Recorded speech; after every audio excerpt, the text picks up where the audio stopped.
She sat on the Mafia Boss's lap to avoid her ex. He said softly, "I won't let him hurt you." Ava Collins existed in the tremor. It was the constant, low-grade vibration of fear that lived just beneath her skin, a hum that dictated every choice she made. It was the reason she never slept past 5 in the morning, the reason she counted her tips from the diner in the locked stall of the employee bathroom, and the reason she worked 2 jobs that kept her moving from sunup until long after midnight. By day, she was the girl who poured endless coffee at the Salty Spoon, a diner near the Granthorn docks that smelled of stale grease and brine. By night, she was a ghost in a black uniform at the Cypress, an upscale nightclub where the city's elite paid $300 for a bottle of vodka and pretended the pounding bass was a substitute for a personality. The 2 jobs kept her busy. More importantly, they kept her in motion. Ava Collins was not her real name, not anymore. The real Ava had died 6 months ago, the day she had finally climbed out the bathroom window of her own apartment, taking nothing but the keys to her sputtering sedan and $700 in emergency cash. The woman who remained was a collection of habits built on paranoia. She lived in cheap, anonymous motels on the outskirts of the city, switching locations every few weeks. This week, it was the Traveler's Nook, a drab building with a flickering neon sign and carpets that held the memory of 1,000,000 cigarettes. She paid in cash, always in cash. She used names like Jane Smith or Mia Carter. She kept her hair dyed a mousy brown, a dull contrast to the bright blonde Luke had always preferred, and wore cheap sunglasses even on cloudy days. She was running from Luke Maddox. He was not just an ex-boyfriend. He was a cage. He was a decorated officer with the Granthorn Police Department, a man who knew the system inside and out. He was violent, possessive, and had a smile that could charm a courtroom while his eyes promised retribution. When she had been with him, he had isolated her, slowly, expertly, until her world had shrunk to the 4 walls of their apartment and the sound of his key in the lock. He was police. The very people who were supposed to help were his colleagues, his friends, the men he drank with every Friday. Running had been her only option, but she knew he was looking. A man like Luke did not simply let go. He did not lose. This particular night at the Cypress was suffocating. It was a Tuesday, but the club was packed, the air thick with the chemical sweetness of cheap champagne and expensive perfume. Ava balanced a tray of crystal glasses, navigating the surging crowd, her feet aching in the thin-soled shoes. She kept her head down, her focus on the task, ignoring the men who let their hands linger on her arm as she passed. She was nearing the end of her shift. Just after 1 o'clock in the morning, she was calculating her tips, thinking of the lumpy motel bed when a hand clamped down on her wrist. The grip was iron. She knew. Before she even looked up, she knew. Her blood turned to ice water. The tray tilted, but she caught it, the glasses clinking violently. She looked up, and the music, the lights, the entire club dissolved. Luke Maddox stood in front of her. He was not in uniform. He wore a tight black shirt and jeans, but he had the same aura of predatory authority. He was drunk, but not sloppy. His eyes were sharp, focused, and burning with a rage that she recognized intimately. "Ava," he said, his voice a low growl that cut through the bass.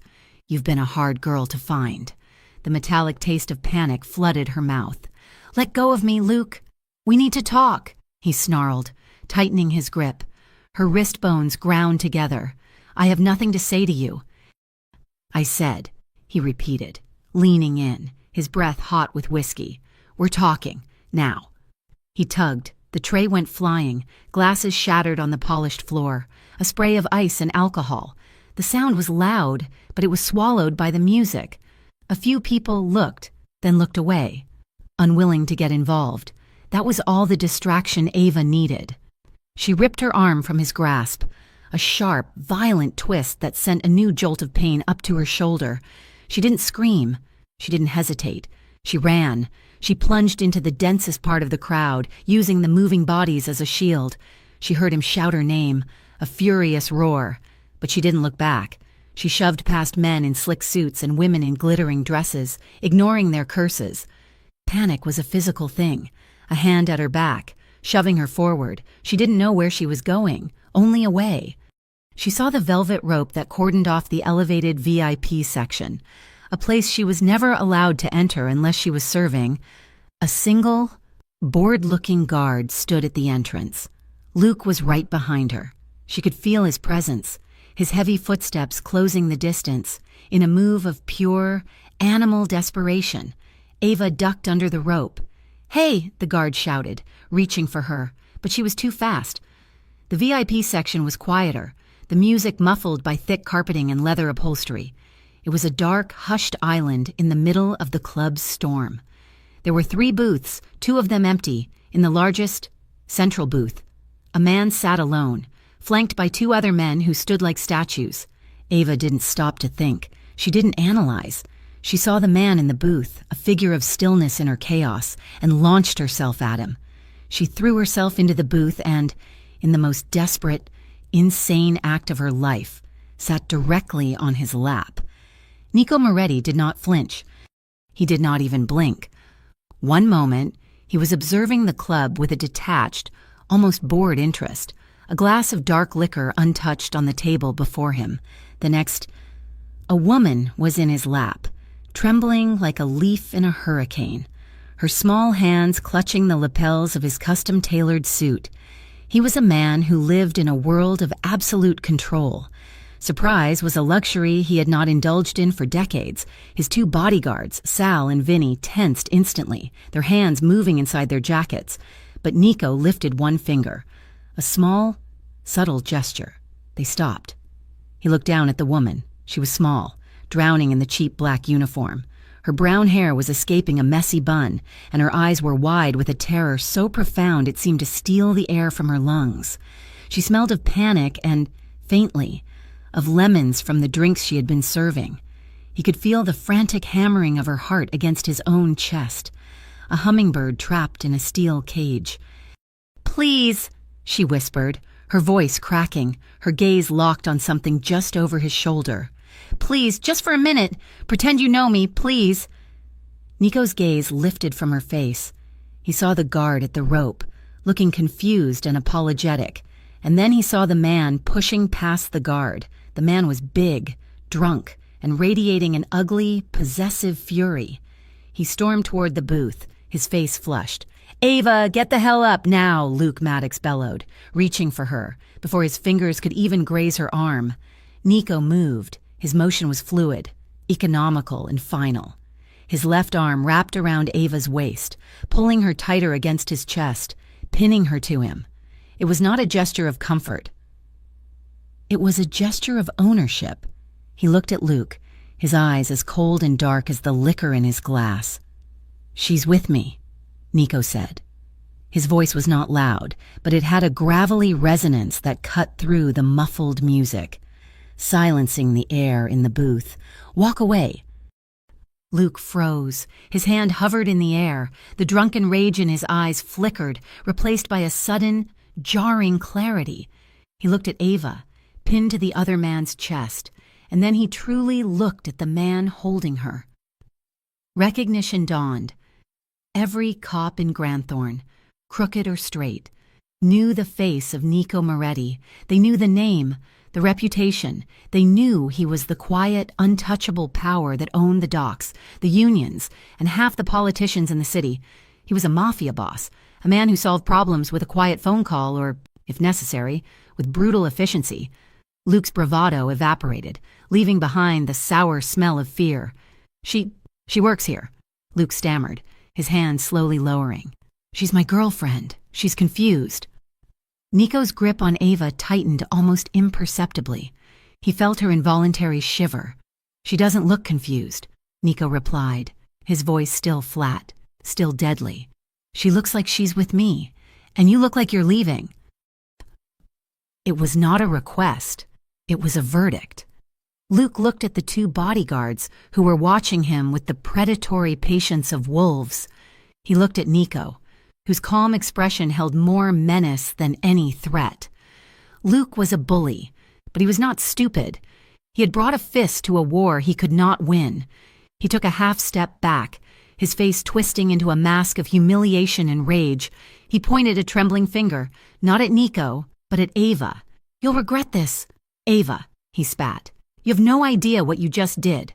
He turned and stalked out of the VIP section, shoving the guard out of his way. The silence that descended on the booth was absolute. The muffled bass from the club floor seemed miles away. Ava remained frozen, her hands still clutching Nico's suit. The adrenaline was draining away, leaving her shaking so violently her teeth chattered. She was acutely aware of the man beneath her.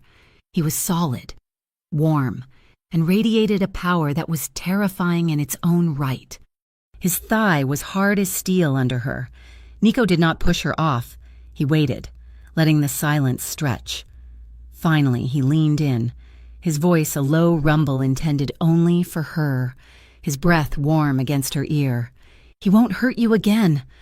The words were spoken with such simple, profound certainty that a sob caught in her throat. It was the first time in months she had felt a single second of safety, and it was on the lap of the most dangerous man in Granthorne. She finally let go of his lapels, her hands falling into her own lap. "I'm sorry," she whispered, her voice hoarse. "I didn't know what else to do. I have to go." She tried to stand, but her legs felt like water. His arm was still loosely around her waist, a heavy, grounding weight. "Sit," he said. It was not a harsh command, but it was not negotiable. He gestured to the empty seat beside him. She scrambled off his lap, her face burning with shame, and slid onto the leather upholstery. Vinny, one of the bodyguards, placed a new glass on the table. It was the same dark amber liquid Nico had. "Drink," Nico ordered softly. I don't drink," she lied. "You do tonight." He nudged the glass toward her. "What's your name?" "Ava." She stared at the glass. "Ava Collins. Nico Moretti." He watched her, his eyes analytical. "That man, he's your ex-boyfriend." It was a statement, not a question. She nodded, her hands twisting in her lap. "He's a cop," she whispered, the admission tasting like poison. Nico's expression did not change, but a new, calculating light entered his eyes. "That," he said, "makes things complicated. Or perhaps simple. I shouldn't have involved you," she said, finally looking at him. His face was all sharp angles and shadows, with dark eyes that seemed to see right through her. "He's dangerous." Nico almost smiled. It was a cold, fleeting expression. "So am I. Ava." He paused, then gestured to the club floor. "You can't go back out there. Not tonight. I have to," she insisted, desperation rising again. "I need this job. I have to get my things from the locker room." "No, you don't." He signaled Sal, the driver. "Sal will get your things. Give him the keys to your locker." "But give him the keys." Numbly, she fumbled in the pocket of her uniform apron. Producing a small key on a plain ring, she handed it to the mountain of a man, who nodded once and disappeared. "I need to go home," she said, her voice small. "Home," Nico repeated, tasting the word. "Is that where he'll be waiting? The cop?" "No, I don't. I'm staying at a motel. He doesn't know where." "He will," Nico said. "A man like that? He'll find it." Sal returned, holding Ava's worn gray backpack. She stood, grabbing it like a lifeline. "Thank you, Mr. Moretti. I'm sorry for this." She turned to leave the VIP section, expecting them to let her go. "Sal," Nico said, not raising his voice. "Vinny." "Take her home. Make sure she gets inside." "No," Ava said, spinning around, panic flaring again. "You can't. Please. If Luke sees. If he thinks I'm with someone, he'll get worse. You don't understand." "I understand perfectly," Nico said. Standing. He was taller than she had realized, a truly imposing figure who eclipsed the club's flashy lights. "You are running from a man who believes he owns you, and you just used me to make him back down. That makes you my business." He stepped closer, and she had to tilt her head back to look at him. "You have two choices," he said, his voice low. "You can walk out that door alone, and he will be waiting for you before you reach the street, or you can let my men drive you, and you will be safe. For tonight." Ava looked at the exit, then back at Nico. She was trapped, trading one predator for another, but this one, at least, had not tried to hurt her. She gave a small, defeated nod. The ride to the Traveler's Nook was silent. Ava sat in the back of a black, impossibly clean sedan, the leather smelling new. Sal drove, and Vinny sat in the passenger seat. They did not speak. She directed them to the motel, her stomach churning. She was exposing her location to new, dangerous people. As they turned onto the long, poorly lit road that led to the motel, Ava glanced in the side mirror. A pair of headlights, which had been several cars back, made the same turn. They had been following them since the club. Ava's breath hitched. "That car," she whispered. "It's been behind us." Sal glanced in the rearview mirror. His expression was bored. "I see him." He did not speed up. He did not slow down. He continued driving, pulling into the motel's nearly empty parking lot. He parked directly in front of her room. Number 112, the car that had been following them, pulled in as well, stopping near the entrance, its lights still on. "Stay in the car, miss," Vinny said, his voice a gravelly monotone. Both men got out. They did not rush. They walked calmly toward the other car. Ava watched, her heart in her throat, as a man got out of the driver's seat. He was holding something, a camera. "Just a misunderstanding, fellas," the man said, his voice thin and nervous. "I'm a private investigator, just doing my job." Ava watched in horror as Sal and Vinny flanked the man. It was fast. It was silent. Vinny took the camera. Sal took the man's arm, spinning him around and pinning him against his own car with a force that made the vehicle rock. There was no shouting, no struggle. It was just efficient. Vinny opened the camera, pulled out the memory card, and crushed it under his heel. He then dropped the expensive camera to the pavement and did the same. "You're done for the night," Sal said, his voice just loud enough for Ava to hear. He gave the man a short, hard shove. "Go home. Tell Officer Maddox his pictures didn't come out."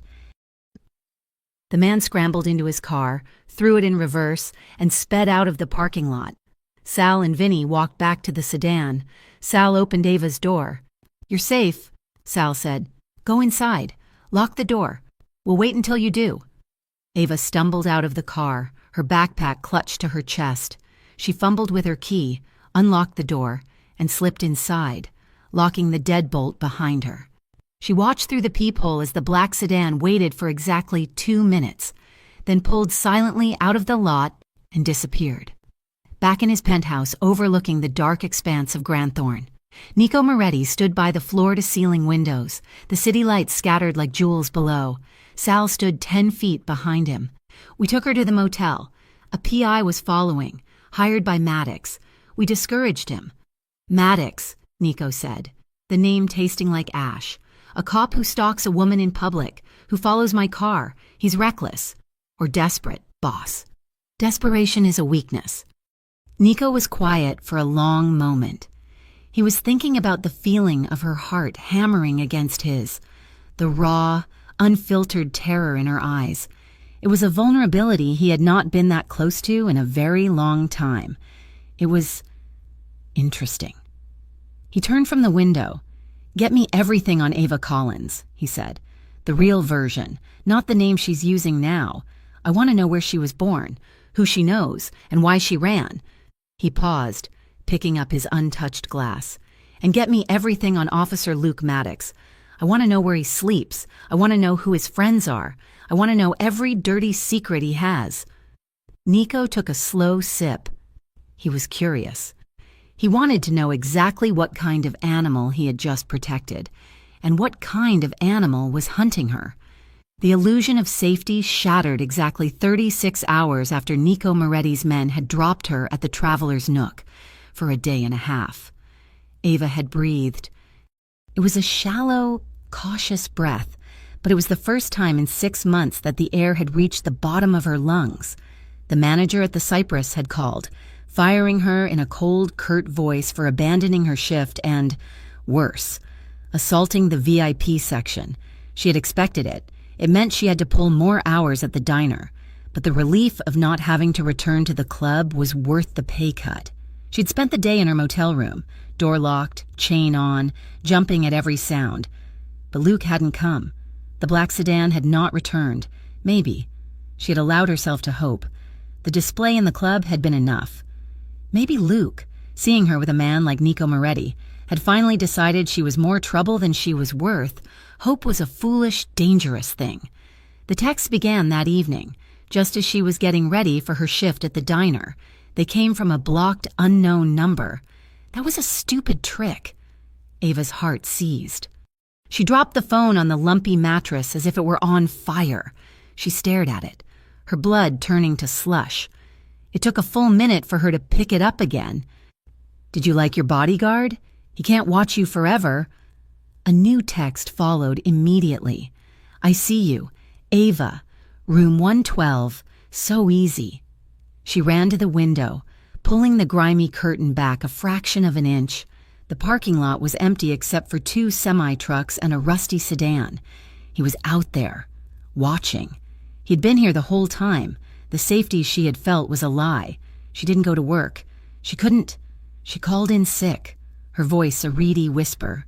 She spent the night on the floor, wedged between the bed and the wall, a steak knife from the kitchenette clutched in her hand.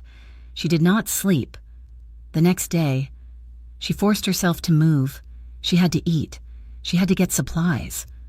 She waited until the brightest part of the afternoon, just after 3 o'clock, when the world felt too exposed for shadows.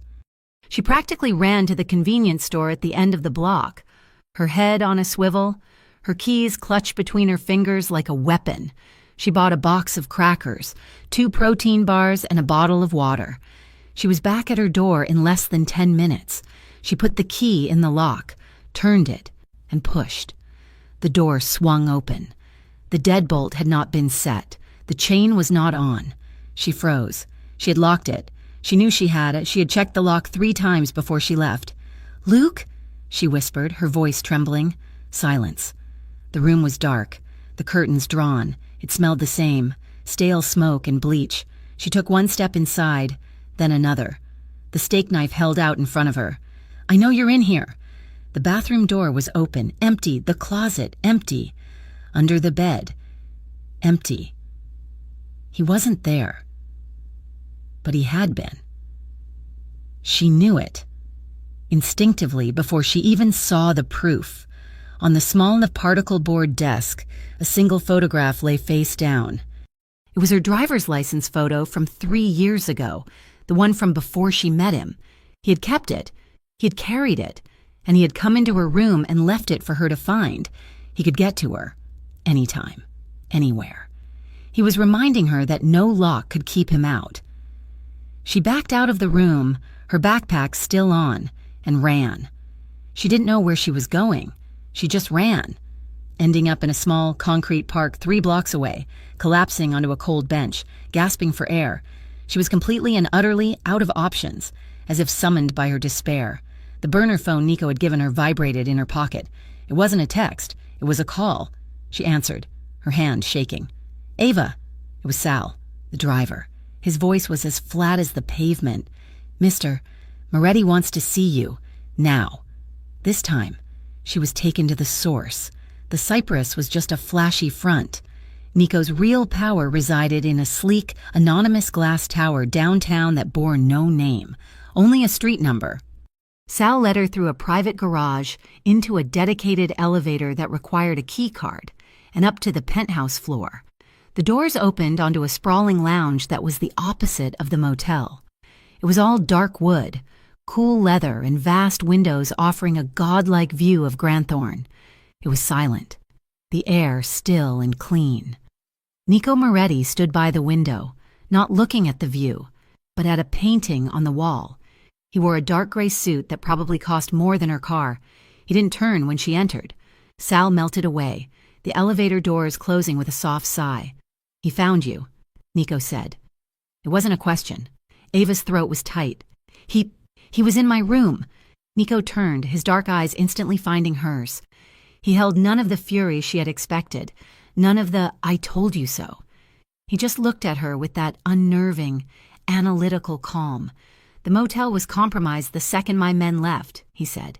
He was smart enough to wait. "Now, tell me what you're really hiding, Ava. Not just the story about a crazy ex. I looked into you. The real you. You vanished 6 months ago. Your parents filed a missing persons report, which was closed 2 days later by your ex-boyfriend, Officer Maddox. Tell me why." Ava felt the last of her defenses crumble. The fear, the exhaustion, the utter loneliness of the last 6 months welled up. "He's not just a stalker," she whispered, the words tasting like acid. He was my life for 2 years. At first, it was good. He was charming, protective, but it changed, slowly. He didn't like my friends. He said they were a bad influence, so I stopped seeing them. He didn't like my job, so I quit. He convinced me to move in, and then it was all the time." She was pacing now, her hands twisting. "He controlled the money. He took my phone. He would lock me in. If I argued, he would break things. A plate, a chair, my arm." She hadn't meant to say that last part. It slipped out, a truth so ugly it hung in the sterile air between them. Nico's expression remained unchanged, but his stillness became heavier, more absolute. He did not move, did not speak. He just listened. His lack of judgment was the one thing that allowed her to continue. "He's a cop," she said, her voice breaking. "Who do I go to? I went to his captain once. I had a bruise on my face. The captain, he told me Luke was a good man, under a lot of stress, and that I shouldn't be so emotional. Luke found out. That night was the worst. 2 days later, I told him I was going to the grocery store. I kept driving. I drained our joint account, what little was in it, and I ran. I've been running ever since." She finally stopped, exhausted, tears streaming down her face. She was exposed, her shame and terror laid bare. Nico was silent for a long moment, simply watching her. When he finally spoke, his voice was quiet. "You're done running," he said. He walked to a desk. "You cannot stay at the motel. You cannot stay anywhere he can guess. He's a cop. He has resources. But so do I." He held up a key card. "I have an apartment in a building I own. Midtown. The security in the lobby is mine. The men at the door are mine. There is one way in and one way out. He will not get to you there." Ava stared at the key. "I can't," she whispered. "Nico, I can't. I don't want to owe you anything. I can't be trapped again." He walked toward her, stopping a few feet away. "This is not a cage. Ava, this is a fortress, and you're not a prisoner. You're a guest. He put his hands on you. He used his badge to cover it up. That offends me." He held out the key. "Take it. You're out of options. You came to me. Let me handle this." She looked at the key, then at his face. He was right. She had no other move to make. With a trembling hand, she took the key. He nodded, a sharp, decisive gesture. "Sal will take you? Get whatever you left at the motel?" "I left everything," she said numbly. "Then you left nothing of value. Sal will get you what you need for tonight." He walked with her to the elevator, pressing the call button. As the doors opened, he stopped her, placing one hand lightly on the small of her back to guide her inside. The touch was electric. It was nothing like Luke's bruising grip. It was light, possessive, and warm through the thin fabric of her shirt. She flinched, an old, ingrained reflex, but he didn't remove his hand. He just held it there, a steady, grounding pressure. "You'll be safe there," he said, his voice low and protective. She stepped into the elevator, her back tingling where his hand had been. She felt safe, and that, more than anything, terrified her. The apartment was beautiful. It was sterile, all white walls and gray furniture, with a view that stretched over the city. It felt cold, but it was safe. Sal had brought her toiletries, a new t-shirt and sweatpants. She locked the door, but she knew the real security was the man named Marco stationed in the hallway. She hadn't slept in nearly 2 days.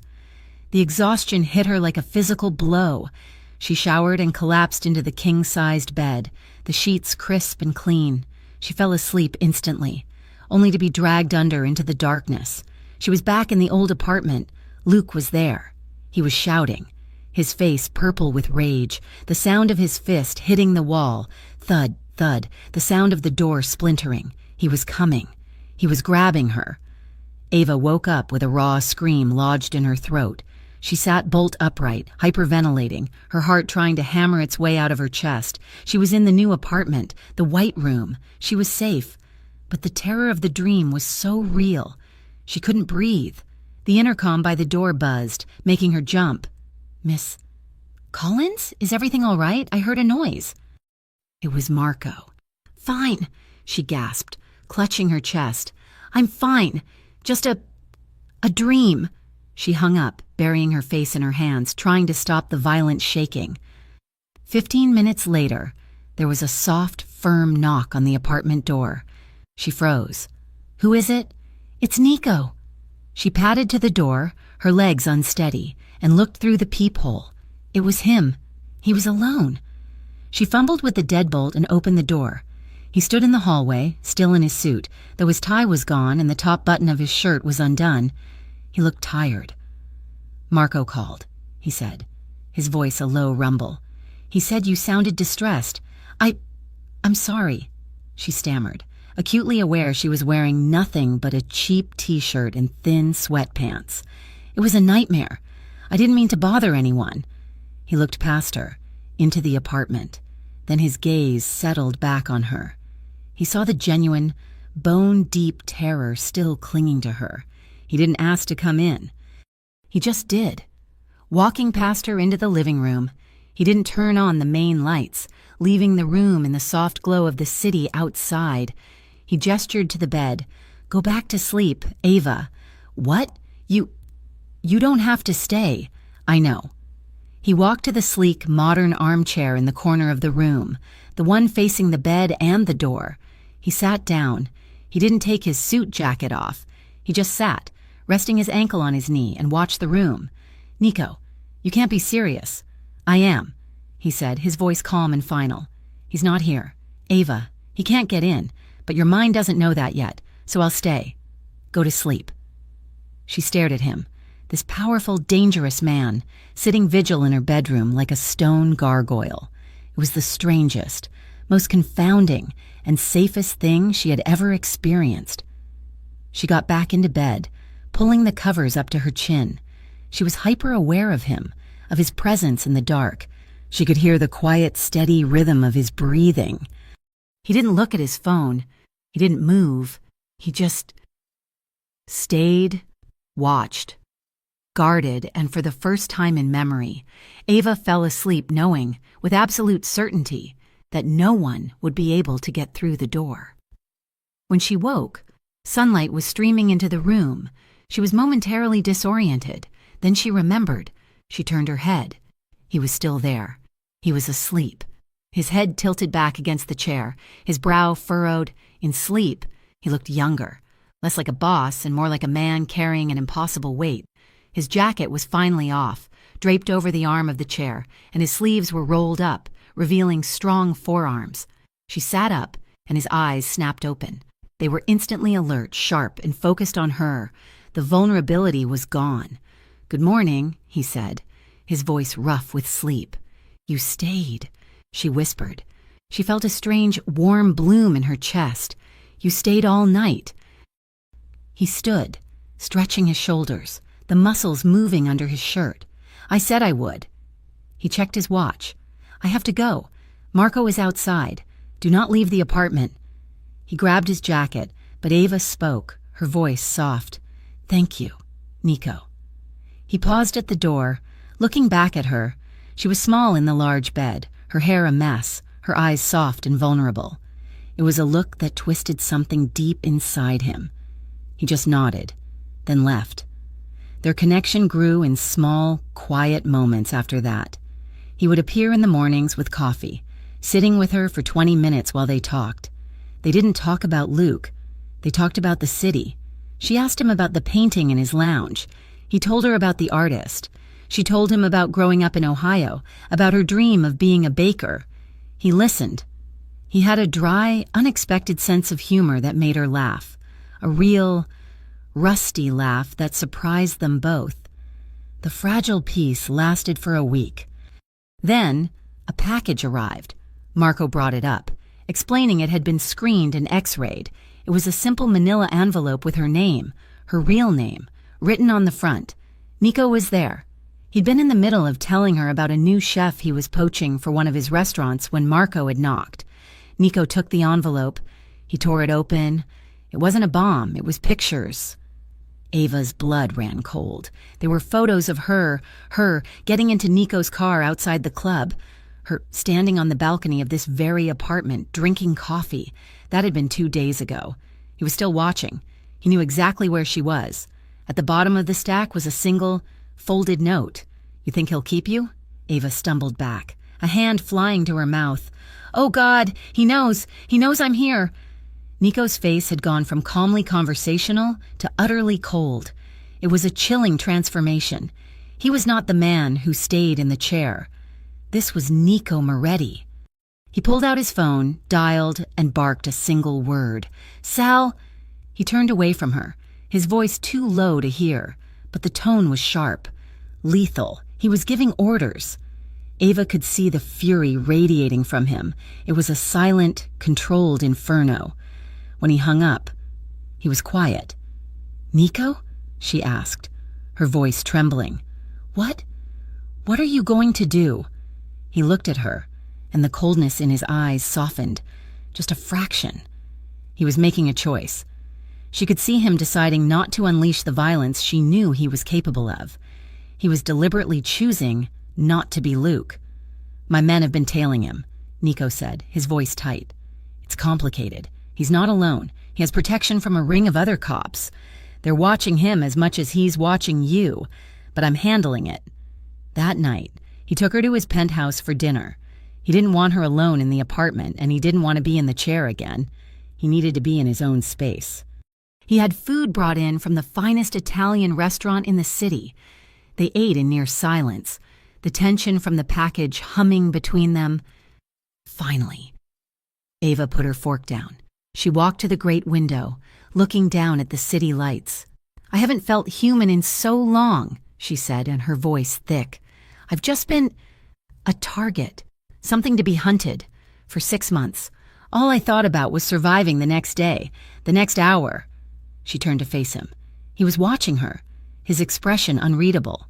"And then I met you," she continued, tears welling in her eyes. "And you sat in a chair, Nico, all night, just to let me sleep. And today, when I saw those pictures, I was terrified. But then you showed up." She took a shaky breath, stepping closer to him. "I'm still scared, but I'm not alone anymore. You made me feel safe again, even when I know I'm not. I don't know how to thank you for that." She was standing right in front of him now. He rose slowly from his chair. The air between them was electric, thick with unspoken words and the raw, heavy pull of their strange connection. He lifted a hand, his movements slow, deliberate. He touched her face, his thumb brushing away a tear that had escaped. His hands were calloused, warm. "You don't have to thank me," he said, his voice a low gravel. She leaned into his touch, her eyes fluttering shut. This was the man who had guarded her sleep. This was the man who had listened to her darkest secrets without flinching. He leaned in. It was a slow, agonizingly tender movement. He was giving her every chance to pull away. She met him halfway. His lips touched hers. It was not a kiss of passion, not at first. It was a kiss of profound, uncertain, and desperate need. It was slow. It was a question. His lips were firm and hesitant. Her hands came up, not knowing where to go, finally resting on his chest, gripping the fine cotton of his shirt. She could feel his heart hammering against her palms, a mirror of her own. The kiss deepened. A quiet, aching sound came from the back of her throat. It was the craving for safety, for comfort, for simple human touch, all colliding with a sudden, sharp spike of desire. His other hand came up, cupping her jaw, holding her steady as he tilted his head. It was the most tender, all-consuming kiss of her life. It was a promise of protection and a confession of want, all in one. It was too much. Ava pulled back, gasping, her breathing ragged. She was overwhelmed. her emotions in a tangled knot: gratitude, fear, desire, confusion. I can't, she whispered, her hands dropping from his chest. Nico, it's too fast. I'm a mess. I don't know what I'm doing. She was terrified she had just destroyed the one safe thing in her life. Nico did not try to pull her back. He did not look angry or demanding. He simply watched her, his own breathing heavy. He took a respectful step back, giving her space. His eyes were dark, intense, but his voice was gentle. I'll wait until you're ready, he said, but I'm not going anywhere. The fragile truce held for 3 days. 3 days where Ava woke up in the secure apartment, not the penthouse, and began to map the dimensions of her new, gilded cage. Nico had kept his word. He hadn't pushed, hadn't crowded her after the kiss. He had given her space, but his presence was constant. He sent coffee in the morning, food in the evening, and called once a day. His voice a low, steady rumble, just to ask if she was all right. For 3 days, she almost felt like a person. Then, on the 4th morning, her old battered phone, the one she kept in a drawer, the one only her diner boss Marge had the number for, began to vibrate. Her blood turned to ice. She stared at it, her hand trembling. It was Marge. She answered. Marge? It wasn't a greeting. It was a sob. Hysterical, terrified, and choked with tears. Ava! Oh, God, Ava! It's Sarah. She's in the hospital. Ava's stomach hollowed out. Sarah was her replacement at the diner, a sweet-faced single mother of 2 who always covered Ava's station when she was late. What happened? Someone waited for her, Marge choked out. In the alley. After her shift last night, they beat her. Ava. They broke her arm, her jaw. She's in surgery. The man. He told her to give you a message. Ava sank to the floor, the secure apartment walls closing in. What message? He said, Marge's voice cracked. He said, tell the runaway bitch that no one is safe. Ava. Who did this? What did you bring to us? The phone slipped from Ava's numb fingers. It wasn't about her anymore. This wasn't protection. This was a plague. She was the carrier, and she was infecting everyone who had ever shown her a moment of kindness. Sarah, with her 2 little kids. Marge, who had always given her extra shifts. The guilt was a physical weight, suffocating her, crushing her lungs. Luke hadn't found her, so he had found the next best thing. He had found someone innocent and destroyed them to prove a point. And Nico. He was next. Luke had sent pictures of the apartment. He was sending men to hospitals. He was not afraid. He was escalating. He would come for Nico, for his business, for his men, and he would do it just to get to her. She was a weakness, a liability, a ticking bomb. She had to leave. Not just the apartment. She had to leave Granthorne. She had to disappear so completely that Luke would have no one left to hurt. She couldn't take the elevator. Marco, the guard, was stationed at the end of the hall. He was kind, but he was loyal to Nico. She waited. She watched through the peephole. An hour later, a food delivery arrived for the apartment across the hall. Marco turned, his back to her, to check the delivery man's credentials. That was her chance. She didn't take her backpack. She didn't take a jacket. She just grabbed her burner phone and her wallet, slipped out the door, and ran. She bolted for the emergency stairwell, her feet pounding on the concrete. She burst out onto a service street 20 floors below, gasping for air, her heart trying to escape her chest. She ran 3 blocks, her lungs burning, before flagging a cab. Her voice was a reedy whisper. Union Station, please, hurry. At the train station, she was just another piece of human freight. The cavernous hall was filled with people, the sounds of announcements and rolling suitcases echoing off the marble. It was a perfect place to vanish. She used the last of her cash to buy a one-way ticket to St. Louis.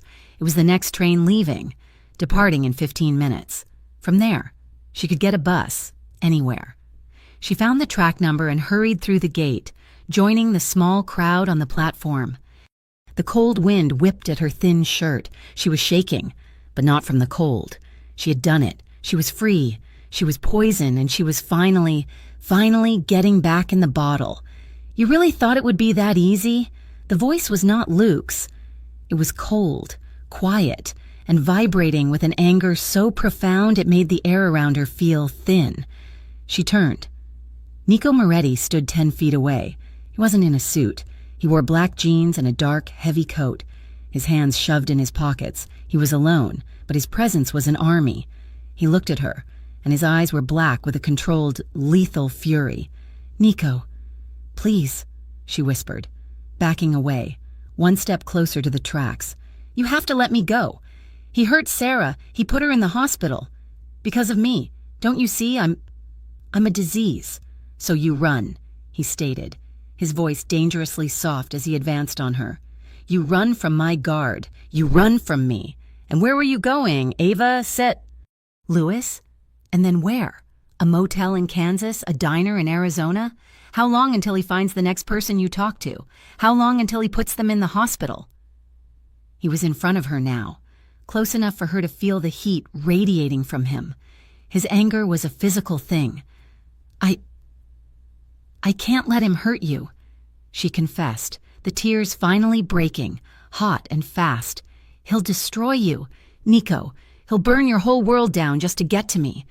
I can't be your weakness." His expression faltered. The cold rage in his eyes was replaced by something raw, something she couldn't name. He reached out, his hand closing around her upper arm. His grip was steel. "Get in the car," he said. "No, Nico." He hauled her, not gently, back toward the exit. "We are not having this conversation on a train platform." He dragged her through the station, impervious to the stairs, and threw her into the passenger seat of his sedan, parked in a fire lane. He got in the driver's side, and the car was plunged into a heavy, suffocating silence. He didn't start the engine. He just sat, his hands gripping the steering wheel so tightly his knuckles were white. "He hurt my friend," she whispered into the silence. "I got her hurt." "Yes," he said, his voice a low growl. "He did, and he will pay for it. But you ran." "I was trying to protect you," she cried. He slammed his hand on the dashboard, a single, violent motion that made her jump. "Protect me?" He turned on her, his face a mask of disbelief and a pain so deep it shocked her. "I have armies, Ava. I have politicians in my pocket and judges on my payroll. I own this city. You think I need you to protect me from a rogue cop?" He leaned in, his face inches from hers. "You," he said, "are the first thing I haven't been able to control, and you ran." He softened, the anger deflating, leaving only the raw, exposed nerve. He lifted a hand, slowly, and brushed his thumb along her jawline, his gaze searching hers. "You're not my weakness, Ava," he said, his voice barely a whisper, rough with an emotion she had never heard from him. "You're the only thing that's made me feel alive in 10 years. The confession shattered her. It was the last thing she expected, a truth so stunning it stole her breath. He started the car. The ride back was silent, but the air had changed. It was no longer the silence of anger. It was the heavy, charged silence of two people who had just seen each other's deepest wounds. He didn't take her to the secure apartment. He took her to his penthouse. He led her inside, the massive living room dark, illuminated only by the billion lights of the city below. He didn't turn on the lamps. He walked to the bar, poured 2 glasses of whiskey, and handed one to her. His hand was shaking, just slightly. She took the glass. "He will pay for Sarah," Nico said, his back to her as he stared out the window. "I'm going to handle it. But you are staying here, with me, where I can see you." Ava set the drink down, untouched. She walked toward him, her footsteps silent on the thick rug. He was vulnerable. The man who had sat in her chair, the man who had admitted she made him feel alive. He was terrified. Not of Luke, but of losing her. She was tired, so tired of running, tired of being afraid. She stood behind him and did the one thing she hadn't let herself do. She touched him. She placed her hands on his back, feeling the tense muscles under his coat. He stiffened. Then, slowly, he relaxed into her touch.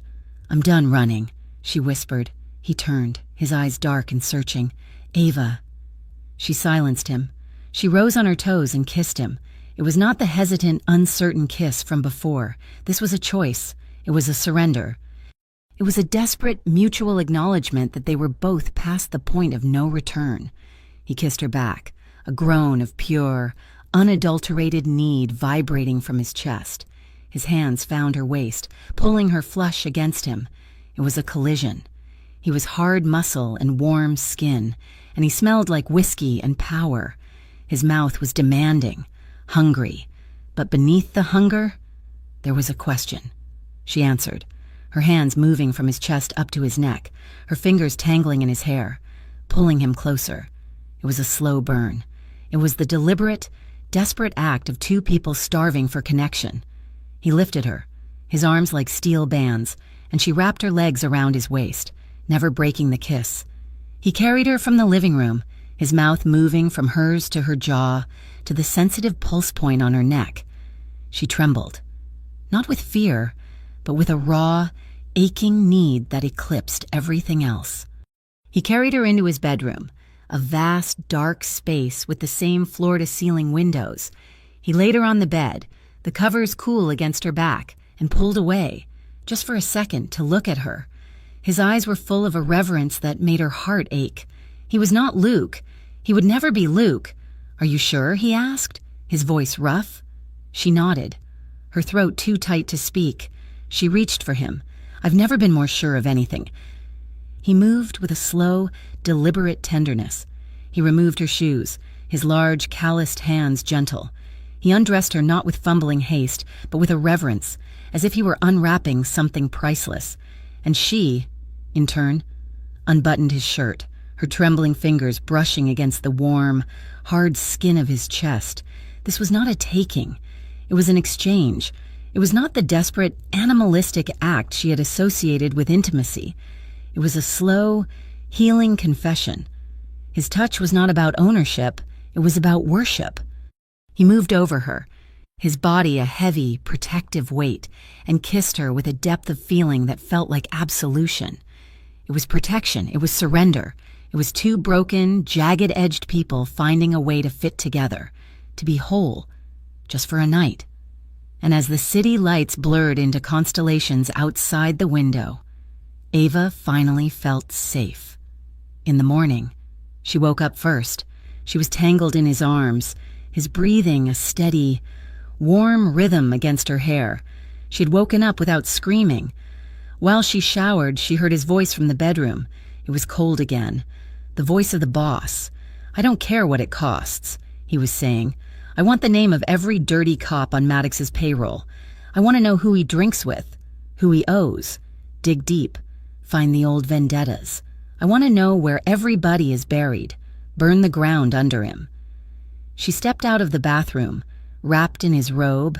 He hung up, his expression softening as he saw her. "I'm tired of being scared," she said, her voice firm. "I'm tired of being the person you have to shield. I want to learn how to fight." Nico studied her, a flicker of pride in his eyes. He nodded. "Good. I know just the person." That afternoon, he introduced her to Eliza. She was Nico's head of security, a tall, wiry woman with intelligent eyes and a visible scar that ran along her jaw. She looked at Ava not with pity, but with calculation. They started in the penthouse gym. Ava was clumsy, weak, frustrated. Every move was hesitant. "You're afraid to hit," Eliza said flatly, holding up the pads. "You're afraid of your own power. He trained you to be small. You need to unlearn it. Again." Ava struck the pad. "Again, harder. He's in front of you. He's got his hands on Sarah. He's at the diner. Hit it!" Ava roared, a sound of pure rage, and slammed her fist into the pad with a force that shocked them both. Eliza smiled, a small, grim expression. "There you are. Let's get to work." For a week, Ava's life fell into a new, strange rhythm. Mornings, she trained with Eliza until her muscles screamed. Afternoons, she read, she talked with Nico. Nights, she fell into his bed, finding a solace she had never known. The peace was broken by fire. They were in the kitchen. Ava attempting to cook. Nico watching her with an amused, proprietary air. It was the most normal, domestic moment of her life. Nico's private phone buzzed. He checked the text, and his entire body went rigid. The glass of water in his hand shattered, his grip tightening until it simply broke. "Nico?" Ava whispered, her heart stopping. "He set fire to the diner," Nico said, his voice a lethal, quiet monotone. "The salty spoon? Oh, God, Marge, and no one was hurt," he bit out, his patience finally, completely gone. He was pacing, a caged panther. It was 3 a.m. He burned it to the ground. It was a message. "He's not just coming for you, Ava. He's coming for me." Ava went to him, putting her hands on his chest, forcing him to stop pacing. "Why?" she asked, her voice low. "Why are you doing this, Nico? This is your life, your empire. He's trying to burn it down. You could have let me go. You could have let me get on that train. Why is this your fight?"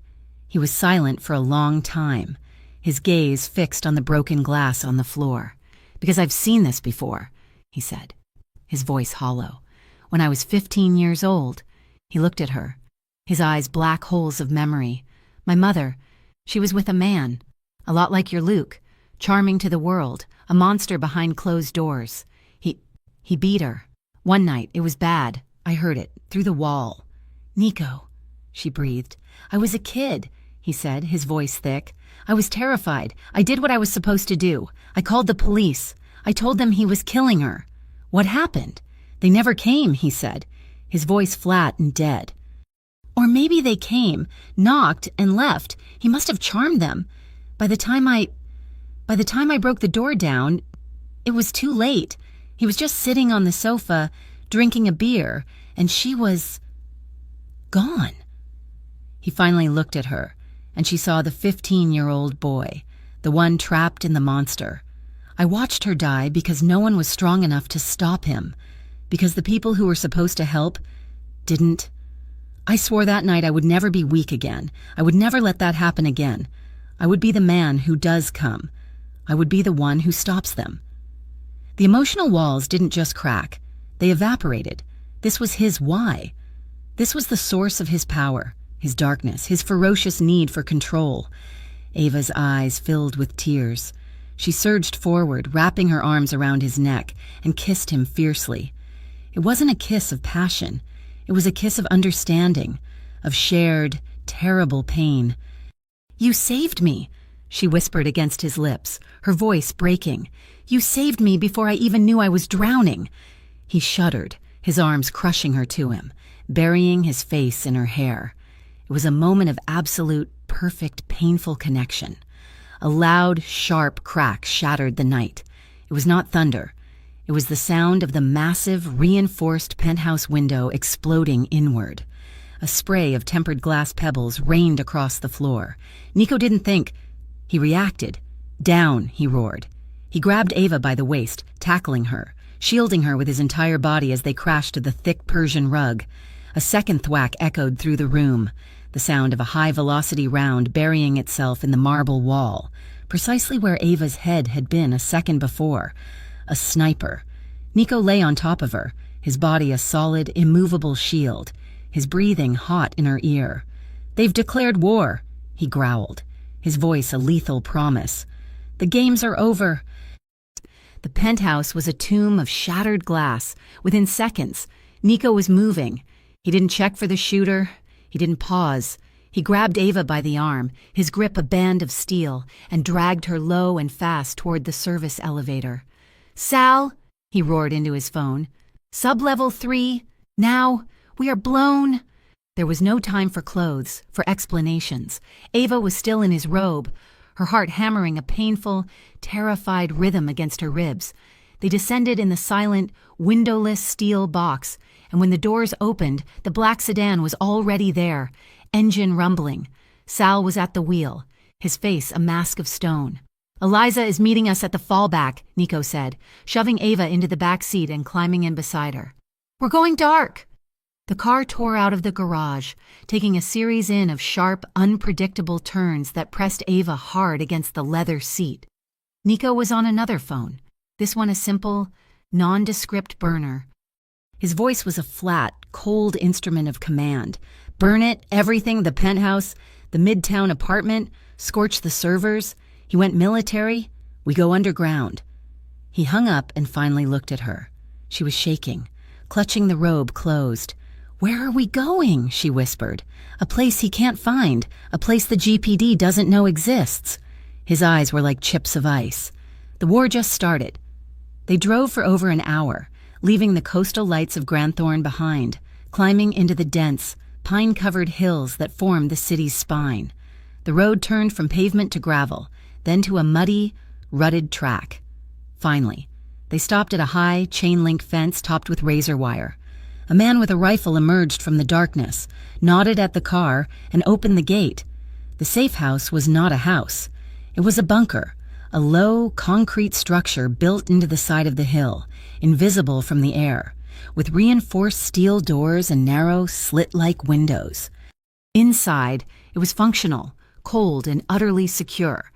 Eliza was waiting for them, along with 2 other guards Ava didn't know. "The perimeter is set," Eliza reported, handing Nico a tablet. "Thermal, seismic, nothing gets within a half-mile without us knowing." "Good." Nico turned to Ava. The adrenaline was fading, leaving him looking exhausted and infinitely dangerous. "You stay here. You do not leave, for any reason. You listen to Eliza. Do you understand?" She nodded, her throat too dry to speak. He was the boss again, the cold, calculating strategist, the man who had held her, who had confessed his past, was gone. He looked at her for a long moment, his gaze tracing her face as if memorizing it. He stepped forward, cupped her jaw, and kissed her. It was not a kiss of tenderness. It was a brand, hard, fast, and possessive, a promise. "I will end this," he said. Then he turned, walked out the steel door, and was gone. Nico Moretti went to war.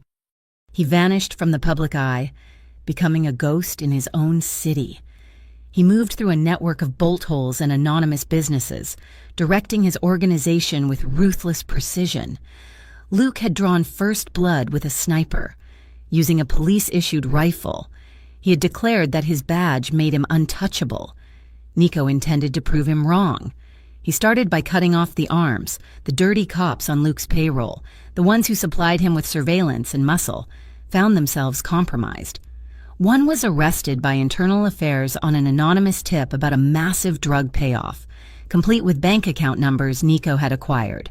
Another was found in a compromising position with a rival boss's wife, a situation Nico had carefully arranged. He was dismantling Luke's network, piece by piece, without firing a single shot himself. He made them turn on each other, back in the safe house. Ava struggled with the one thing she'd had too much of: silence. The concrete walls were soundproof. The guards were quiet. There was no city noise, no television, no internet, just the hum of the air circulation. It was a different kind of prison. It was safe, but it was suffocating. She trained with Eliza every day, her body growing hard, her movements more confident, but her mind was still a cage. One night, unable to sleep, she found a yellow legal pad and a pen in a supply closet. She sat at the stark metal table, and she began to write. She did not write a letter. She wrote it. She wrote about the first time Luke had grabbed her arm, the shock of it. She wrote about the excuses he made, the apologies. She wrote about the isolation, the slow, creeping dread, the way he had convinced her she was crazy. She wrote about the night he'd locked her in, and the day she had climbed out the window. She filled page after page, her hand cramping. The words were ugly, painful, and true. With every line, the fear that had lived in her stomach for years began to loosen. It wasn't just a fog of trauma anymore. It was a series of documented events. She wasn't just a victim. She was a survivor. She was a witness. She was gaining a clarity that was as sharp and hard as Eliza's commands. She and Eliza formed a strange bond in that sterile environment. One afternoon, while they were sparring, Ava noticed the long, pale scar on Eliza's jaw again. "Does it ever go away?" Ava asked, rubbing her own sore knuckles. "The feeling that you're always looking over your shoulder?" Eliza stopped, her expression unreadable. "This?" She touched the scar. "This was a gift from my last employer. He liked to teach lessons." "What did you do?" I left, Eliza said simply. He found me. He gave me this. He thought it would make me crawl back. What happened? Nico happened. He was new to the city then, making moves. This man was a problem for him. Nico found me in a shelter. I was a mess, my jaw wired shut, and he didn't offer me pity. He offered me a job. Eliza picked up her water bottle. He found the man who did this, and then he gave me the one thing no one else ever had, a purpose. He taught me to channel the rage, to use it. The fear doesn't go away. Ava, you just make it work for you. Eliza looked at Ava, a flicker of something close to respect in her eyes. You're not a soldier, but you're not breakable either. You're like him. In a way, you just survive. In the city. Nico had one of Luke's men, a young, twitchy detective named Harris, whose gambling debts Nico had been tracking for months. Sal and Vinny had picked him up outside an off-track betting parlor. They were in the back room of a refrigerated butcher shop. Nico sat on a stool, perfectly calm, while Harris vibrated with terror, tied to a chair. I don't know anything, Harris stammered, the cold fog of his breath pluming in the air.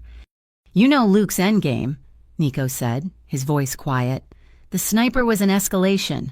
Burning the diner was sloppy. He's panicking. But the package of photos, that was different when... That was a plan. Tell me. He's crazy, man, Harris whimpered. He's obsessed. He said you were the perfect frame. Nico's blood went cold. Frame. He wants her back, but he knows he can't just take her from you. So he's building a story, that you're the monster, that you kidnapped her. He's got a reporter on his payroll waiting for the signal. Nico stood, walking slowly toward Harris. And how does the story end? Harris was crying now. He said he was going to be the hero. He was going to find her. He was going to rescue her. He said, she's not going to make it, of course. She'll be dead in the crossfire. Tragic. The Mafia Boss killed her before I could save her. He plans to kill her, Mr. Moretti. He's going to kill her and blame you for it. A cold, white-hot rage filled Nico's veins. This wasn't about obsession. It was about ego. It was a psycho's masterpiece, with Ava's body as the final brushstroke. And then he disappears with her? Nico asked, his voice dangerously soft. No, Harris sobbed. He disappears into his new life. The hero cop who avenged his ex. The whole city. They'll love him. He'll be untouchable. He plans to take your operation. Once you're gone, the corrupt cops, they're all in on it. They just want you out of the way. Nico looked at Sal. He didn't have to say a word. He turned and walked out of the freezer. He knew the plan. That night, Nico drove to the safe house. He was exhausted, but the information was a toxic fuel. He pushed too hard, too fast, taking a shortcut through a rival's territory instead of his own secure routes. He was reckless. It was an ambush. Not Luke, just bad luck. 3 men from a crew he'd been pressuring. They boxed his car in an alley. Gunfire erupted. Nico drove through them, the sedan's armored body taking the hits. But one lucky shot came through the side window as he accelerated past, tearing a burning, jagged line across his upper arm and shoulder. He didn't stop. He drove, one-handed, bleeding, for the 45 minutes to the hills. He stumbled through the steel door of the safe house just after 2 a.m. Ava was in the kitchen, unable to sleep, reading over the pages she had written. She heard the door code, the heavy groan of the hinges. She saw him. He was pale, his face slick with sweat, his entire left side dark with blood. He leaned against the concrete wall, his breath coming in ragged gasps. The boss was gone. This was just a man, bleeding out on her floor. Nico! She didn't scream. Her voice was sharp, steady. The training with Eliza, the clarity from her writing, it all coalesced. She was not the girl who hid in motels. "Eliza!" she shouted. "Get the medical kit, now! And get hot water, lots of it!" She rushed to Nico, easing him down into a chair. "Where?" "Arm. Shoulder. It's just a graze." He grunted, but his face was ashen. "Let me see." Her hands were firm, not trembling. She didn't wait for permission. She grabbed a pair of scissors from the kit Eliza brought and cut his shirt, ripping the expensive, blood-soaked fabric away. It was not a graze. It was a deep, ragged tear, bleeding sluggishly. "Hold this," she ordered, pressing a thick gauze pad into Eliza's hand and forcing it onto the wound. "Keep pressure." She worked with a focused, silent intensity. She poured antiseptic into a bowl, her hands moving with purpose. She cleaned the wound, her touch gentle but efficient. He hissed. His eyes squeezed shut, but he didn't pull away. She was touching him. Not the monster, not the boss, just Nico. His skin was hot, feverish. She was aware of the hard muscle under her hands, the clean, masculine scent of him beneath the metallic tang of blood. She was saving him, just as he had saved her. Eliza watched, stunned, as Ava took a needle and surgical thread from the kit. "I used to work in a vet clinic," Ava whispered, not looking up. "I'm not great with stitches, but I'm better than you." She stitched the wound, her movements small and precise. He didn't flinch. He just watched her, his dark eyes intense, tracking the way her brow furrowed in concentration. When she was done, she taped a thick bandage over the stitches, her hands lingering on his warm, uninjured skin for just a moment. "Done," she said, her voice soft. Eliza nodded, impressed. "I'll clean this up, and I'll be outside." She left them alone in the sterile kitchen. The adrenaline fled, leaving them both shaking. Nico looked at his bandaged arm, then at her. He looked exhausted, vulnerable, and more human than she had ever seen him. "You're good," he rasped. "Go to bed, Nico. You need to rest. He tried to stand, but staggered. She caught him, her small frame supporting his weight. She half-dragged, half-guided him to the simple cot in the room he used. She eased him down onto the mattress. He lay back, his good arm pulling her down with him. "Stay," he whispered, his voice thick with pain and something else. She didn't argue. She lay down beside him on the narrow bed, her body curved against his. He was hot, radiating a low-grade fever from the trauma. He turned, his face buried in her hair. "He's going to kill you," he whispered, the confession torn from him. "That's his plan. Kill you. Frame me." Tears streamed down her face, hot and silent. She wasn't crying from fear. She was crying for him, for the 15-year-old boy who couldn't save his mother, and for the man who was now willing to burn the world down to save her. She kissed him, her lips tasting the salt of her own tears. It was a slow, wet, emotionally fraught kiss. It wasn't about passion. It was about survival. It was skin to skin, a desperate, silent confession. His good hand came up, tracing her face, his thumb wiping her tears as she wiped his. They didn't speak. Their bodies confessed everything. The fear, the exhaustion, the desperate, bone-deep need to be anchored to another soul. He held her, his wounded body shielding hers, and she held him back, a silent promise that he was not alone in the dark. The morning brought the next wave of the war. The television in the kitchen was on. Tuned to the Granthorne local news, Eliza was making coffee, her face grim. "You need to see this," she said. Ava and Nico walked in. He was pale, his arm in a sling, but his eyes were hard. On the screen, a well-known, trusted news anchor was speaking with a grave expression. "Shocking developments in the disappearance of local woman Ava Collins," the anchorwoman said. "Police sources now fear she was kidnapped by organized crime figure Nico Moretti." They flashed Nico's mugshot from a decade ago.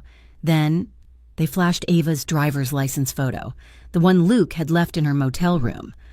"While police have been trying to locate Miss Collins," the anchor continued, "a series of raids are being conducted on properties known to be associated with Moretti. The GPD is asking for any information on his whereabouts, cautioning that he is to be considered armed and extremely dangerous." "He did it," Ava whispered, her blood running cold. "He's painting you as the monster." Nico's phone buzzed. It was Sal. "Boss, they're hitting the docks, the lounge, everything. They have warrants, the real ones, not just the corrupt crew.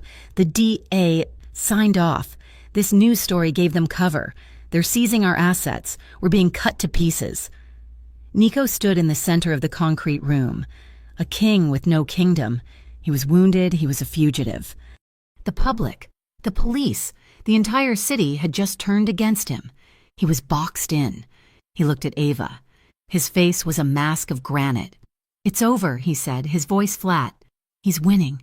He used your story, and he's winning." He walked over to her, his gaze intense. "But I'm not. I have one move left. There's a landing strip 30 miles from here, a plane. It can have you in South America in 10 hours.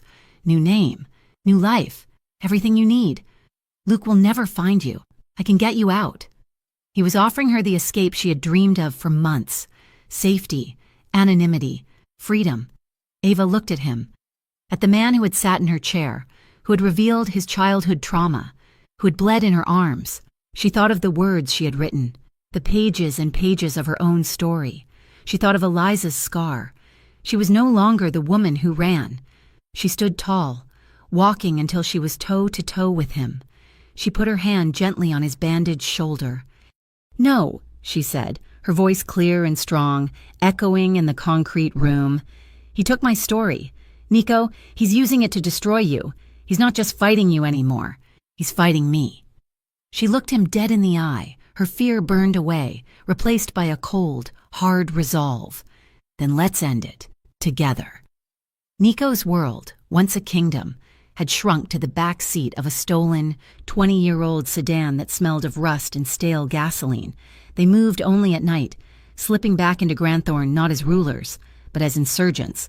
The public-facing Moretti Empire was in flames, seized by a police force acting on the righteous, false narrative Luke had crafted. But Nico had roots. He had backdoor alliances, old debts, and connections in the parts of the city that the police, even the corrupt ones, were too afraid to touch. He was a fugitive, but he was not powerless. They holed up in a forgotten apartment above a defunct bakery in the old Italian district, a place his father had used in the 1970s. It was small, damp, and had a single, grime-covered window that looked onto an air shaft. Sal, moving like a shadow, brought them burner phones, weapons, and files. "The intel is flowing," Sal reported, his voice a low rumble in the dark room. "Luke's crew is getting sloppy. They think they've won. They're celebrating." Nico, his wounded arm in a fresh sling, his face tight with pain, scanned the files. "He's not just using his own men. He's pulling in favors. Who's feeding him locations?" Sal tapped a name on a surveillance sheet. "This is his primary tracker, an old friend of yours. Ava. Used to work at the diner with you. Her name is Jenna." Ava, who had been cleaning the pistols with the mechanical focus Eliza had taught her, went still. "Jenna? No, that's not possible. She was my best friend." "She has a brother with a heavy gambling debt," Nico said, his voice void of sympathy as he read the file. "Luke's people made it go away. In exchange, she's been reporting on you for months. She's the one who told him about the Traveler's Nook. She's the one who identified Sarah." The betrayal was a physical blow, sharper and colder than any bullet. It wasn't the abstract evil of Luke. This was intimate. This was the woman who had cried with her after her last big fight with Luke, the one who had encouraged her to run. "I want to see her," Ava said, her voice a flat, dead thing. "Ava." "No," Nico started. "You need to know what she knows, what he's planning now." Ava insisted, her eyes flashing with a cold fury he'd never seen. "She'll talk to me. She'll be guilty.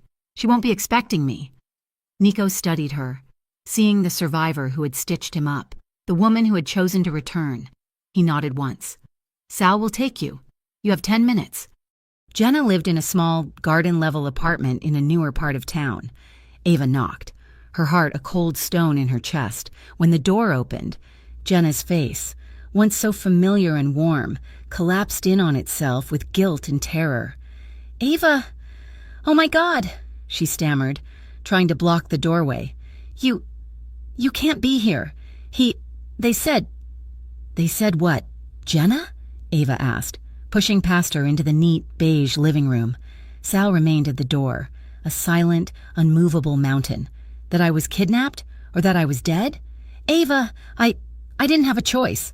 Jenna burst into tears, the pathetic, predictable sobs of a traitor. My brother. They were going to hurt him. Luke, he's a cop. He said he was just worried about you. He said you'd fallen in with a bad crowd. He just wanted to find you, to help you. To help me?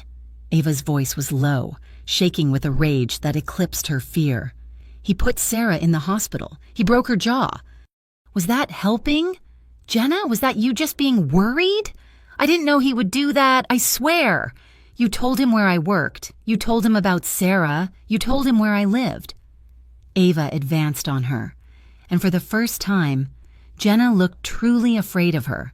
I slept on your couch for a week when I first left him. I told you everything. I trusted you, and you sold me out. You sold me, and Sarah, and Marge, and everyone, for your brother's bad bets. The betrayal cut deep, carving out the last soft, naive piece of her. What is he planning now? Ava demanded. I don't know, Jenna sobbed, sinking to the floor. I swear, I don't. He's obsessed. He's not just a cop anymore. He's something else. He's meeting his team tonight, at the old police warehouse on Pier 13. That's all I know. Ava stared at her, the woman she had once called sister, now just a weak, hollow thing. She felt nothing. No pity, no anger, just emptiness. You're right, Jenna, Ava said, her voice dead. You didn't have a choice, and now, neither do I. She turned and walked out, leaving Jenna weeping on the floor. Sal closed the door behind them. When they got back to the bakery, the air in the room was thick with a new, specific dread. A laptop, one Ava didn't recognize, sat open on the table. He sent this, Nico said. His face was white. He pressed play. The video was shaky, lit by a single bare bulb. Eliza was tied to a steel chair. Her face was bruised, her lips split. She was glaring at the camera with pure, undiluted hatred. Luke's voice came from behind the camera, calm and cheerful. Hello, Ava. Your friend here was very, very hard to catch. Smart, but not smart enough. She misses you. He stepped into the frame, caressing Eliza's bruised face. Eliza tried to spit at him, but her head was held fast. Here's the deal, baby, Luke said, his smile a grotesque mask. You've been a bad girl. You've been running with the wrong people. It's time to come home. The warehouse on Pier 13, midnight, you come alone. You walk through the front door. If I even smell your mafia boyfriend, she dies. And then I come for you, and I'll be so much angrier. Midnight. Ava. Time to come home. The screen went black. Ava was silent. She didn't cry. She didn't scream. She simply walked to the table where the weapons lay and picked up the 9mm pistol. She checked the magazine, her hands steady. He hurt her, Ava said, her voice a monotone. He hurt Eliza. Because of me. Ava, Nico said, his voice tight with pain and fury. This is what he wants. It's a trap. I know, she said, finally looking at him. Her eyes were not the eyes of the woman he'd met in the club. They were the eyes of a soldier. And I'm going, but I am not going alone. He'll kill her if he sees me. Then he won't see you, Ava said. Eliza taught me about weaknesses. That warehouse is old. It has tunnels. It has a sewer main. He'll be watching the front door. He won't be watching the floor. Nico stared at her, a slow, dangerous smile touching his lips. He thinks he's hunting you, he whispered. He has no idea. We are hunting him. The warehouse on Pier 13 was a vast, skeletal wreck, smelling of salt, rust, and dead fish. The raid was set for 11:57, 3 minutes before Luke's deadline. Sal and 2 other men, all that was left of Nico's trusted personal guard, were creating a diversion at the far end of the pier. A small fire and a few rounds fired to draw attention. Nico and Ava came up through a storm drain, the cold, slimy water soaking their boots. Nico's left arm was bound tight to his chest. He was pale, sweating, and operating on pure adrenaline and rage. He held his own gun in his right hand. They emerged into a dark, cavernous space. They could hear voices from a brightly lit office on a raised platform 200 feet away. Stay in the shadows. We move on my signal, Nico whispered. His voice strained. They moved like ghosts, from pillar to pillar. They were 30 feet away when a man, a uniformed cop, stepped out from behind a stack of crates, his phone to his ear. "Yeah, I hear it," the cop said. "Just some bums. I'll check it." He saw them. His eyes went wide. His hand went to his holster. Nico didn't hesitate. He fired. His gun's report suppressed to a dull thwack. The cop crumpled, but the element of surprise was gone. "We're blown," a voice shouted from the office. "He's here. He brought him." The warehouse exploded in a hail of gunfire. Bullets sparked off the steel pillars around them. It was high stakes, chaotic, and terrifying. The air filled with the deafening, percussive crack, crack, crack of unsilenced pistols. "Eliza! In the office! Move!" Nico roared. Shoving Ava forward, he provided covering fire, his one-handed stance steady, his shots precise. He took down another man who leaned out from the stairwell. They reached the base of the stairs. Nico kicked open the door. Luke was there, holding Eliza as a human shield, a gun to her head. 2 other cops were in the room. "You—" Luke snarled, his face a mask of disbelief. "You brought him, you stupid— Now! Ava!" Nico shouted. Ava, acting on instinct and Eliza's training, didn't go for the gun. She grabbed a heavy fire extinguisher from the wall and sprayed the room, blinding Luke and his men in a thick chemical cloud.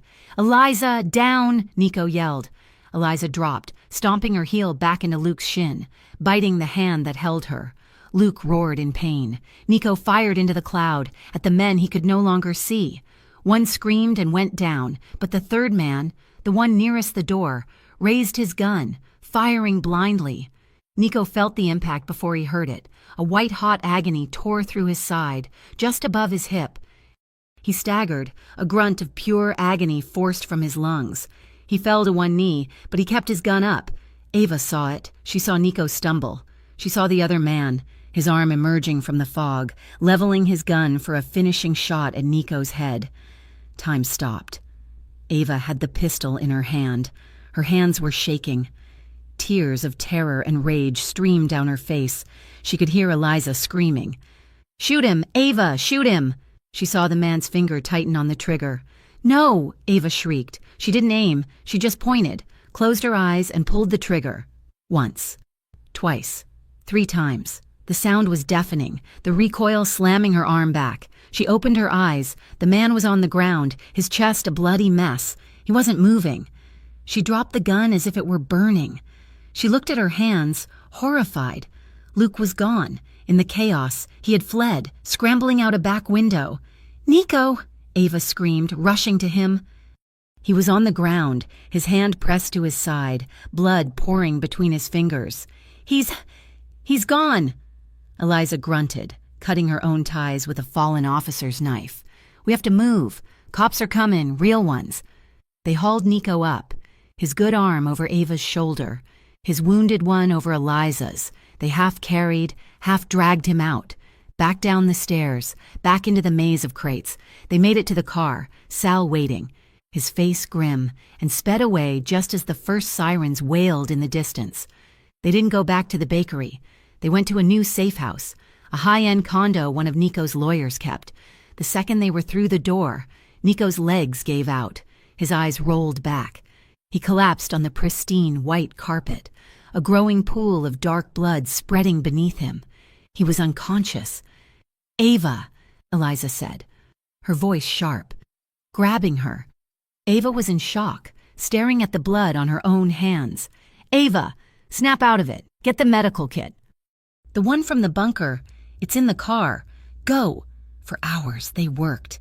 Ava, her shock replaced by a desperate, cold focus, and Eliza, herself bleeding from a dozen small cuts, became a trauma team. Ava cut away his shirt, revealing the new, ragged hole in his side.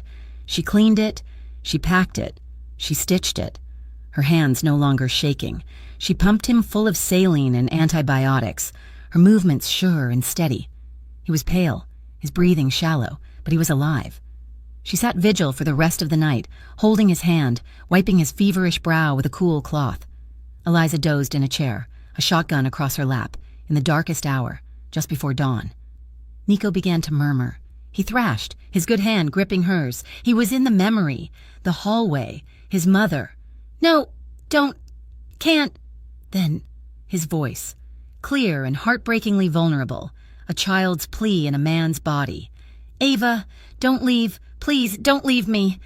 A single tear rolled down her cheek.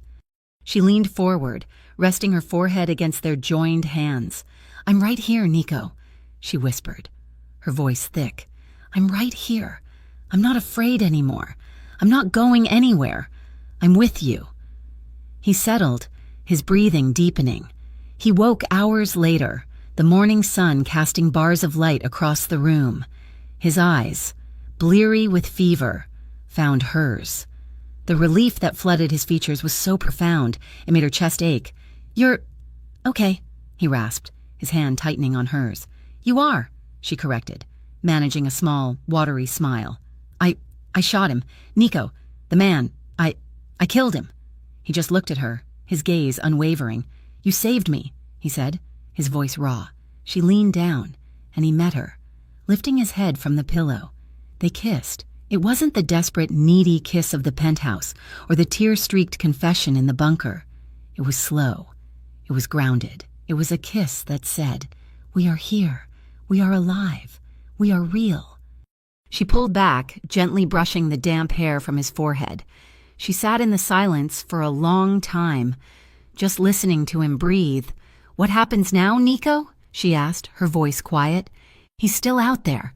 He'll just come again." Nico closed his eyes for a moment. When he opened them, the vulnerability was gone. The fever was still there, but beneath it, the cold, hard steel of the boss had returned, forged anew. "We end this," he said, his voice a lethal promise. "Permanently." The trap was set with Ava's own history. Nico, healing in the sterile condo, his arm still bound, had become a master of information, while the GPD, fueled by Luke's narrative, hunted the ghost of Nico Moretti. Nico, the man, was dismantling Luke's foundation from a single laptop. "He's arrogant," Ava said, pacing the living room. She was no longer shaking. The woman who had killed to save Nico was gone, replaced by someone cold and clear. "He doesn't just want me back. Nico, he wants to win. He wants me to crawl back." "He's lost his network," Nico said, his voice rough. "The sniper, the warehouse crew, they're all gone or in custody. He's exposed. He's just a cop now. But he's a cop who thinks he's a king." "No," Ava said, stopping. "He's the man who thinks he's my savior. The media loves him. He's the hero cop. He thinks I'm terrified of you, that I'm desperate to escape the monster who kidnapped me." A plan bloomed in the air between them, sharp and dangerous. "The train station," Ava whispered. "When I ran from you, he found me at the train station. He's arrogant enough to think I'd do it again." Nico looked at her, his dark eyes understanding immediately. "You want to be bait." "I have to be the bait," she insisted. "He won't come for you. You're a ghost, but he'll come for me.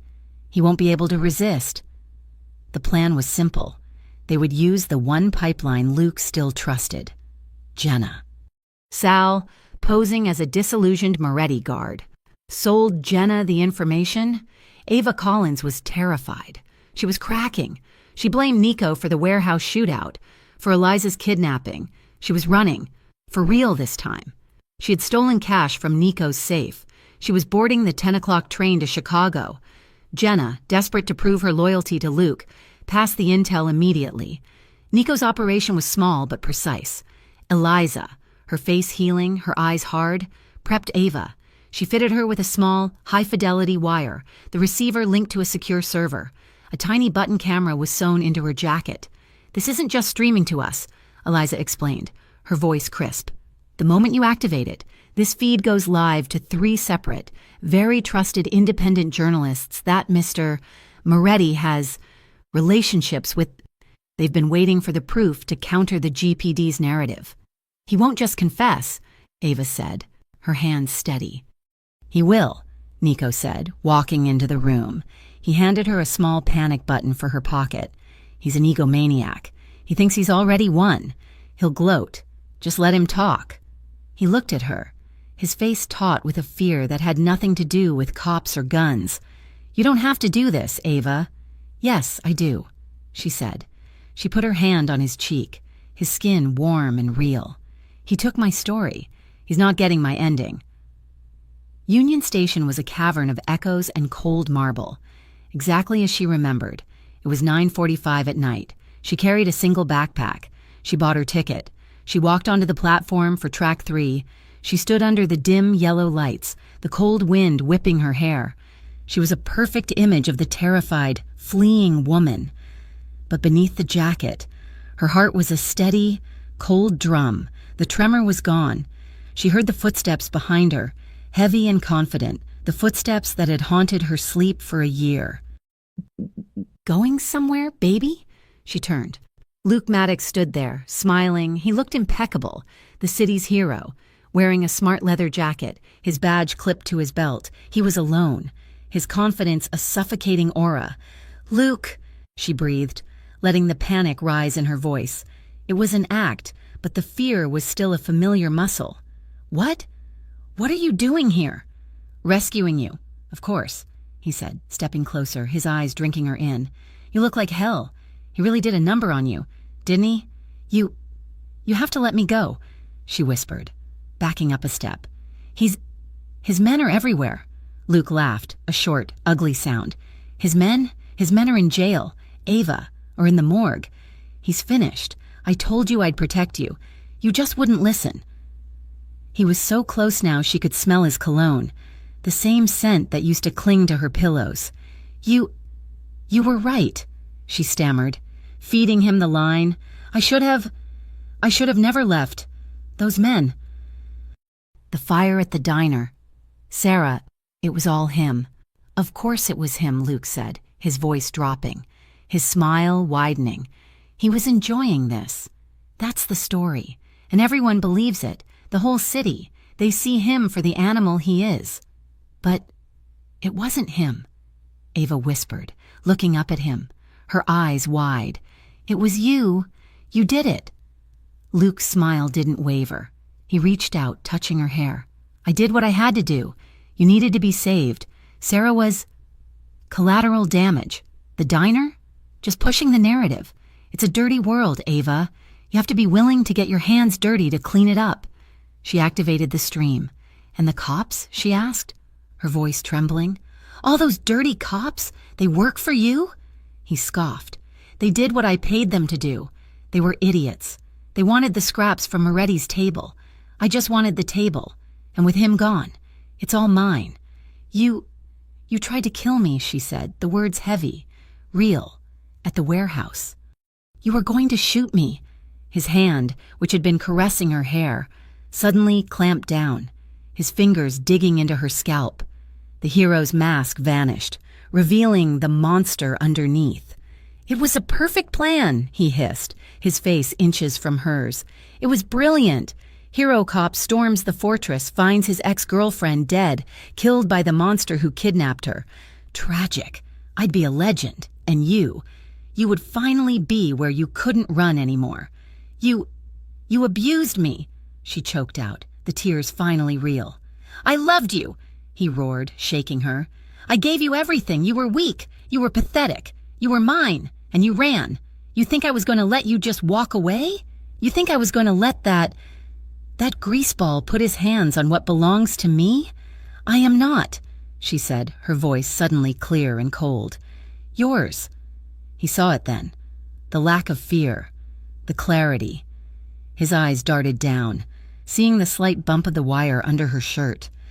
His face, a mask of triumph, collapsed into pure, animalistic rage. You're wearing a wire, he breathed, his voice a shocked whisper. You stupid, lying bitch. He lunged, not like a cop making an arrest, like an animal. His hands went for her throat, but Ava wasn't the girl from the motel. She was the woman who had trained with Eliza.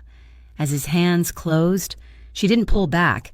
She slammed her foot down on his instep, the heel of her boot crushing bone, and drove her elbow hard into his solar plexus. He roared, stumbling back, his breath stolen. He was a cop. He was faster. He recovered instantly, striking her across the face with the back of his hand, a blow that sent her sprawling onto the cold concrete platform. He pulled his service weapon, his face purple with fury. "I'll kill you right here," he screamed. "I'll tell them you were trying to escape. I'll tell them—" "Drop it." The voice came from the darkness. Luke froze, his gun still aimed at Ava on the ground. Nico Moretti stepped out from behind a steel support pillar. He was alone. His left arm was in a sling, his face pale and drawn, but the gun in his right hand was perfectly, lethally steady. It was aimed at Luke's heart. You're supposed to be running," Luke stammered, his mind unable to process. "You're finished." "You talk too much," Nico said, his voice a flat, cold monotone. He advanced, slowly, his steps silent. In that second, the platform doors at both ends burst open. Eliza, Sal, and 2 of Nico's men appeared, weapons raised, flanking Luke. 2 other men who had been sitting on a bench stood, revealing they were Luke's backup. Eliza and Sal had them covered before they could even draw. It was over in a second. Luke was trapped, his eyes darting, realizing the scale of his miscalculation. Nico never looked away from him. He kept walking, his gaze locked on Luke, until the muzzle of his gun pressed hard against Luke's chest, right over his badge. Nico's face was a mask of cold, ancient rage. This was not a cop. This was not a rival. This was the man from his childhood. This was the man who had beaten his mother. This was the man who had put his hands on Ava. "You will never," Nico growled, his voice a low vibration of promise, "touch anyone again." His finger tightened on the trigger. He was ready to end it, to fulfill the promise he had made to that 15-year-old boy in the hallway. "Nico, no!" Ava's voice cut through his rage. He froze. He looked at her. She was on her feet, her lips split, a bruise already forming on her cheek, but she was standing tall. She was not the victim on the ground. "Don't!" she pleaded, her voice strong. "Don't become him. Not for me. Not for your mother. He's not worth your soul." She took a step closer, her eyes locked on his. "This time," she said, her voice clear and loud in the suddenly silent station, "this time let justice be seen. Let everyone see him for what he is." The sound of distant, approaching sirens. Real sirens. Nico stared at Luke, his arm trembling with the need for vengeance. He saw the pathetic, terrified man, his power gone, his world evaporated. He looked back at Ava, who was watching him, not with fear, but with love. He made his choice. He pulled back, his gun still raised, and then, in a single vicious motion, he drove the butt of the pistol across Luke's face. Luke crumpled to the ground in a heap. The platform doors burst open again, this time with uniformed GPD officers, real ones, led by a stern-faced captain who was not on Luke's payroll. Nico let his gun fall to his side. "He's all yours, Captain, and I believe your city-wide alert just received a full, unedited confession, streamed live."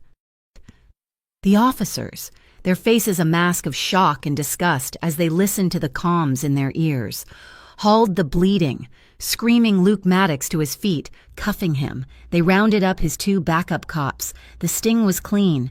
Nico walked to Ava, his eyes only on her. He touched her bruised face, his thumb gentle. "You're bleeding. So are you," she whispered, leaning into his touch. "But we're alive." The aftermath was a cleansing fire. The trial was the talk of the state.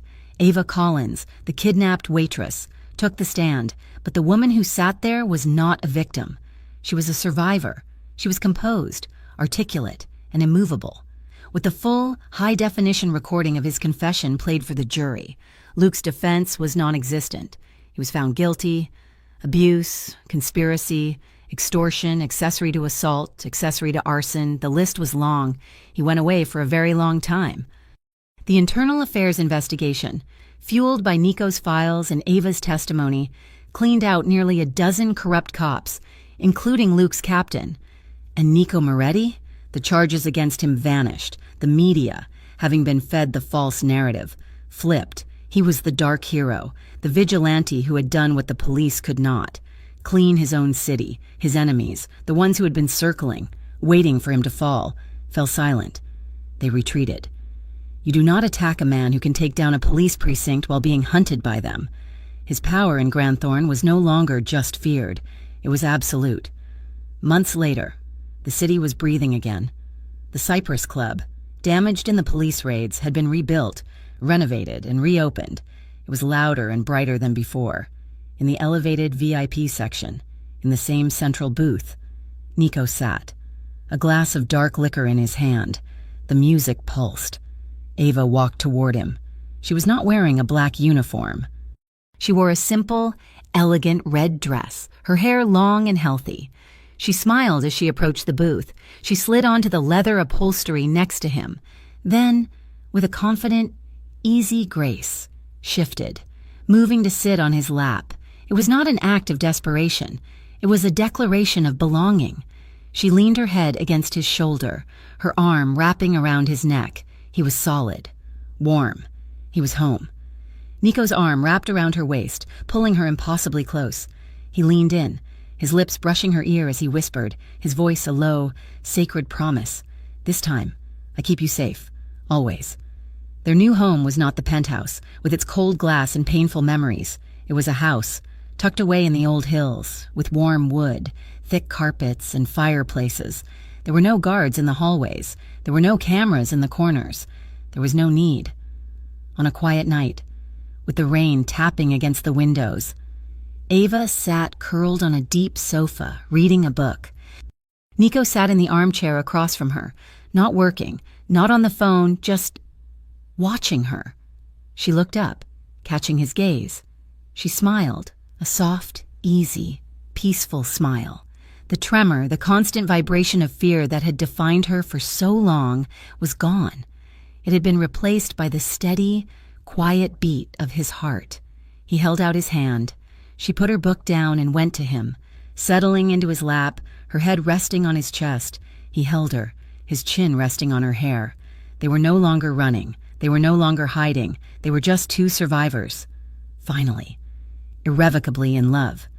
Thank you so much for listening to our story. She sat on the Mafia Boss's lap to avoid her ex. He said softly, I won't let him hurt you. We'd love to know where you're listening from. Please drop a comment and let us know what city or country you're tuning in from. If you enjoyed this, please be sure to subscribe to Mafia Romance Stories for more tales of danger and devotion. And don't forget to share your thoughts on Ava and Nico's journey in the comments below. In English, we read every single one.